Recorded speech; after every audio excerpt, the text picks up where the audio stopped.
Сәлем. Бүгінгі тақырып бізде қай жаста күйеуге шыққан дұрыс. Так, стоп. Мен ешқандай эксперт емеспін. Эксперт отношений емеспін ешқандай. Мен анамын, 2 баланың анасымын, тұрмыс құрған әйел ретінде өзімнің ойларыммен бөліскім келіп тұр, жай ғана. Сол сияқты басқа адамдар да өзінің тәжірибесінен, өзінің ойынан біреулер ерте шығу керек деп айтады. Өйткені балаң өсіп кетеді деген сияқты. Біреулер айтады, жоқ, бәрін көріп, кештеу шыққан жақсы деген сияқты. Мен айтар едім, ешқандай возрасттың күйеуге шығуға қатысы жоқ деп. 18-ден бастап, білмеймін, ары қарай қай возраст тебе повезет. То есть ол қалай? 18 жаста күйеуге шығып, нормально отбасын құрып, күшті болып кеткен қыздар бар. Немесе 30-ға келіп те әлі кімге шығатынын білмейтін, отбасы қалай болатынын білмейтін, өзі дайын емес әйелдер де бар. Сол сияқты бұл жерде возрасттың ешқандай қатысы жоқ деп айтар едім, барлығы өзіңізге байланысты. Одан кейін көбісі айтады, жасы келген сайын көп отырған қыздың жаңағы таңдауы қиындап кетеді, таңдап қалады жігіт деген сияқты. Бұл миф. Если честно, менде наоборот болды. Мен жас кезімде 18, 25-ге дейін, 28-ге дейін жігіттерді қатты таңдадым. Әйтеуір мен осы іздейтінмін. Ананың ана жері ұнамайды, мына жері ұнамайды, ананың сөйлегені ұнамайды. Танысасың бірдеме, әйтеуір танысасың, танысқаннан кейін әйтеуір бір ұнамайтын жерін тауып аламын да, сонымен ұнамайды. Болды, все. Потом отбасы деген қандай болу керек? Отбасы, короче, сондай бір ізденістерім болды. Семья құру деген ол қалай деген сияқты. И сөйтіп жүріп бір женский тренингтерге қатыстым, өйткені жігіттерге деген обидам өте үлкен болды. Одан кейін анамның көп айтатын сөзі, ой, еркектердің бәрі бірдей. То есть менің анам ғана емес, көп адамдар не істейтін, даже өзінің бір жап-жас, мені 2 жас үлкен сестрамның өзі айтады, жігіттердің бәрі бірдей. Іздеп қажет не деген сияқты, бар жігітіме күйеуге шыға салам, ұнаса да, ұнамаса да деген сияқты, вот сондай бір понятие болды да. То есть ұнаса ұнамаса емес, андай кейбір характер ұнамай қалса, таңдап қажетіне барлық еркектер бірдей дейді да. Сонымен енді жүресің, өзінің семьям бар, папамның, мысалы, менің мінезі өте ауыр кісі. Кейде ойлайсың, тұрмыс құрғаннан кейін, типа үйтіп қиналып, біреумен ұрысысып, өмір сүргенше, лучше өзіңмен өзің өмір сүрген жақсы емес па? Жұмыс істей аласың. Зачем күйеуге шығып? И мен күйеуге шыққым келмейтін сондай бір периодтар болды. Одан кейін көбінесе андай бір жаңағы жеңіл жүріс іздейтін жігіттер жоғалуға бастады да, сондай кездесе береді өзі. И дөрекі сөйлейтін, боқтайтын, маған ұнамайтын деген сияқты сондай жігіттер көп кездесіп кетті да. Сонымен жігіттерге деген содан обида менде пайда болып бастап кетті. Бірден пайда болатын нәрсе емес, ол накапливается же. Вот. Содан кейін мен жаңағы женский тренингтерді іздеп, қарастырып, сонда енді бізге Қазақстанға келіп жатқан ол кезде. Жаңағы отношенияны қалай ұстап қалу керек, семьяда отношения қандай болу керек, кто главный, кто не главный деген сияқты сондай темаларды қозғайтын. Одан кейін қандай еді? Думай как мужчина, действуй как женщина деген кітап оқыдым. Сол кейін сол тренингке бардым. То есть солай отношения туралы біраз ізденісте болдым. И менің жігіттерге деген көзқарасым өзгерді. То есть барлығы бірдей емес. Жігіттер разные. Осындай жігіттер бар, мынандай жігіттер бар деген сияқты менің көзқарасым өзгере бастады. Потом уже отношениям өзгере бастады, жігіттерге деген отношениям. И сол кезде как менің көзқарасым, отношением өзгергеннен кейін уже маған басқа жігіттер жолыға бастады. Автобуста орын бере бастады. Просто так тұрасың, там отырыңыз, девушка деген сияқты обычный жігіттер отыра беретін, вообще бермейтін, ешқандай место бермейтін да. Вот сондай жігіттер жолыға бастады. То есть просто по пути, да, енді бір танысып кеткен жоқпын ғой ары қарай. Сондай сияқты. Вот сол сияқты бұл жерде айтайын дегенім, ешқандай возрасттың қатысы жоқ күйеуге шығуға. Адам өзі дайын болу керек. Саған кім керек? Көп адамдар вот той несімен андай визуализациясы, той көйлек кию, күшті той жасау, сонымен бітіп қалады, как будто ары қарай өмір жоқ сияқты. Ең қызығы ары қарай өмір ғой. Сол үшін айтар едім, жігіттерге деген ойыңыз қандай? Мәселе осыда. Семья құру, семья туралы ойыңыз қандай? Мәселе осыда. Сол үшін сол үшін визуализация жасаңыздар өздеріңізге. Ол қандай жігіт? Бойы, дене бітімі, мінезі, осындай бір тақырыптарға, білмеймін, оның жаңа ашық сөйлескенге, легкий на подъем дейді ғой, давай бір жерге кетіп қалайық, давай барайық деп бірдеңе ұйымдастырып жіберетін, может сондай ұнайтын шығар, или может сізге тұйық ұнайтын шығар, білмеймін ғой. Сол сияқты сіз өзіңізге, именно сізге қандай адам керек, ал оны білу үшін, егер сіз әлі жас болсаңыз, мысалы 18-десіз, 20-дасыз да, адамдармен араласып көріңіз. Олардың сізге деген, именно жігіттермен араласып көріңіз. Жүріп емес, не обязательно бұл жерде жүріп, просто араласып, дос ретінде, я, сізге деген отношениясы қандай, сізге қандай жігіттер ұнайды, солай ғана біле аласыз.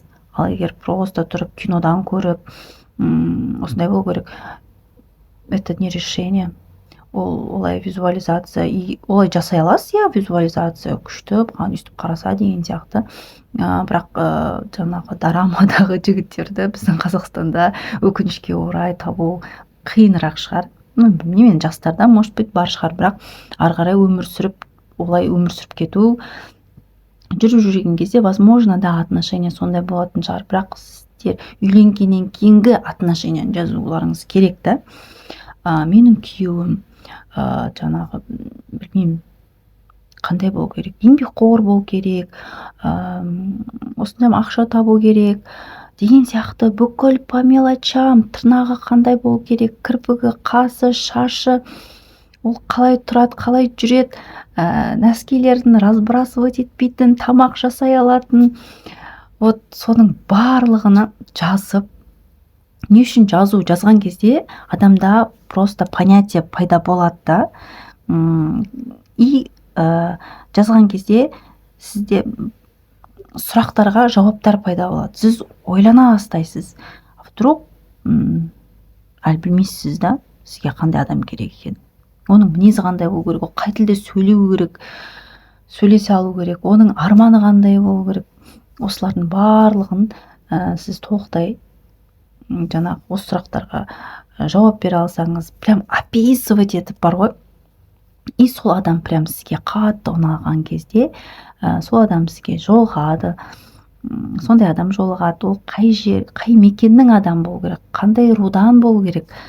Вот соның барлығын визуализация жасап, өзіңіздің дәптеріңізге прям жасаңыз, уже түсінікті бола бастайды. Шынымен осының жүрегіңізге кіріп тұрма, потому что мен басында жазатым, көп жазатым, айтым, неге жігіт кездеспей жатыр, осы біреулер жазады, там 2 айдан кейін, 1 айдан кейін сол адамды кездестірдім деп айтып жатады ғой деген сияқты.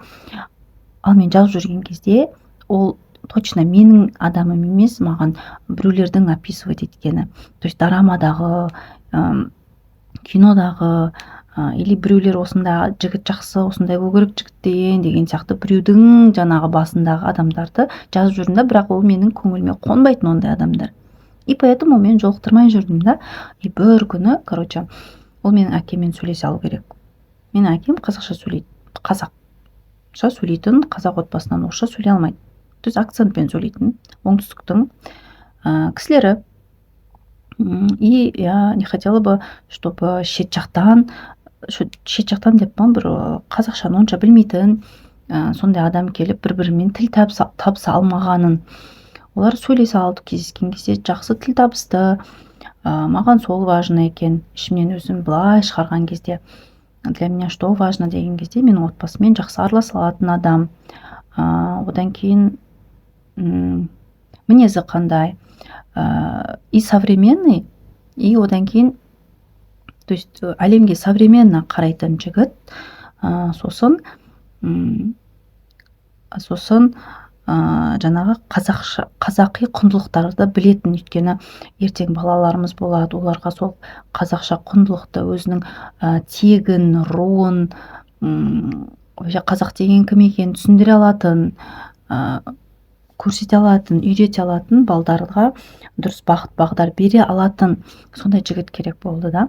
Ертең мысалы мен хочу, чтобы менің балдарым шетелге оқуға шықты, сол кезде бірақ олар қазақ екенін ұмытпау керек та.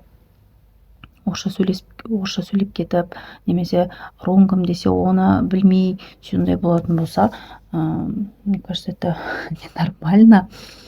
И маған именно сондай жігіт жолықты да. Вот өзім қалай қаладым, прям ішімнен шықты, прям да, точно вот это осындай адам ғой маған керек. Өйткені мен бәрібір біз білмеймін, может ойыңды тағы да бір рет өзгерткенде, может мен ойым басқа бір адамдарға баратын беді, бірақ басқа жігіттерді көретін беді, бірақ мен енді жаңағы өзімнің әкеме қатты қызығушылығы, сондай сөйлеп қалғандығы, әкеме қатты келетін, ұқсайтын жігітті жолықтырдым.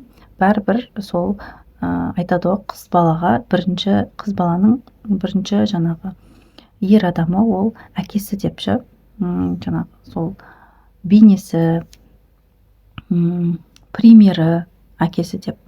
Поэтому ондай бір орысша сөйлеп қалған сондай бір жігіттерді мен өз өмірімде никак елестете алмайды екенмін да. Солтүстіктің деген сияқты болады ғой. Вот. Солай. Сол үшін адам өзі дайындалу керек. Қай жаста болсаңыз да, сізге қандай адам керек? Оның минусы, плюсы, мынандай болу керек, мынандай болмау керек. Болмау керекті көбінесе жазудың қажеті жоқ. Болу керекті жазу керек. Соған фокус қою керек. И менде тоже андай болды. Талдықорғаннан болмаса, Талдықорған жігіттер маған керек емес. Одан кейін өнер адамы деген ойбай деп именно солай жолықты. Еще ол да соның ішіне кіріп кетті да, как будто маған керек деген. То есть мен сол нәрсеге фокус қойып қойдым да, Талдықорғанның жігіті. И жаңағы өнер адам, өнерге қатысы бар жігіт деген сияқты соған фокус походу соған кетіп қалды да. И солай болып қалды. Бірінші рет маған сондай өнер адамдағы жігіт солай ұнап қалды. Оның алдында подругам сондай той ұйымдастыратын подругам, и соның жаңағы таныстармен бүйтіп сөйлескен кезде маған ұнамайтын общениялары. Групповат, андай бір жеңіл жүрісті сондай жігіттер болып көрінді. Содан кейін мен Құдай сақтасын, нет, маған ондай керек емес деп прям андай визуализировать етіп солай нет деген ма, сөйтсем ол маған наоборот келді. Бірақ ондай жеңіл жүрісті емес. Бірақ өзі айтады, кезінде сондай жеңіл жүрісті болғанда жеңіл қарайтынмын, ойлайтынмын, мен ертең үйленсем де налево жүрем деп ойлайтынмын. Бірақ тойдым деді ғой. Вот солай. Поэтому жастың ешқандай қатысы жоқ. Егер бас қатырып жүрсеңіздер, өздеріңізбен жұмыс жасаңыздар. Жігіттерге деген ойыңыз, жігіттерге емес, именно сіздің болашақ жігітіңіз, күйеуіңіз қандай болу керек, қай жердің азаматы, қай тілде сөйлей алу керек, бойы, мінезі, сізге деген отношениясы. Не только жігіт, оның ата-анасы өте маңызды. Оның ата-анасы, мамасы қандай кісі болу керек, әкесі қандай кісі болу керек, сізге деген отношениясы қандай болу керек, бірге тұрғыңыз келе ма, тұрғыңыз келмейді ма, соның барлығы маңызды. жігіттің өзі жақсы болса болды, там ары қарай оның семьясы не важно деген әңгіме, ол жүріп жүрген кездегі әңгіме. Ары қарай отбасы болған кезде бәрі важно. И мен бірақ енемді визуализировать еткен жоқпын, бірақ Аллаға шүкір, жақсы кісі, біздің отбасыға вообще араласпайды, даже тұрғым келмейді сендермен деп айтады. Вот. Бірақ тұрса да, енді тұрып та көрдік, нормально. Бірақ бұрын кішкентай кезімде айтатынмын, менің енемен подруга болам деген сияқты да. Вот. Сондай жақсы әңгіме айтамыз, жақсы араласамыз, артық араласып, біздің отбасыға кірісіп деген сияқты қылықтары жоқ ол кісінің, Аллаға шүкір. Бірақ енеге деген просто көз қарастарыңызды тоже өзгертіңіздер. Егер ене деген ол жауыз, ене деген ол сондай, енелердің бәрі бірдей дейтін болсаңыз, именно сондай ене сізге жолығады. Сол үшін лучше көз қарасыңызды өзгертіңіз. Енелер әртүрлі болады. Өте керемет енелер бар, нормальный енелер бар, жаман енелер бар.